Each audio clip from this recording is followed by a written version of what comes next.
Bristol Community College, Mathematics with Dan Avedikian, Math 011, Arithmetic, Section 3.3, Problem 5. This is Section 3.3, Problem 5. It says, without doing any actual computation, determine which of the following is the best estimate for the problem shown. So we have two fairly big numbers with some decimals, 520 point something minus 319 point something. So just as an estimate, which one of the options is the best? So 319 point something, that's very close to 320. So 520 subtract 320, the 20s will cancel out. It's really going to be something like 500 minus 300. The answer will be very close to 200, which is one of the options.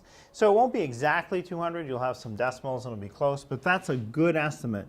The answer, if you do that subtraction exactly, will be very close to 200.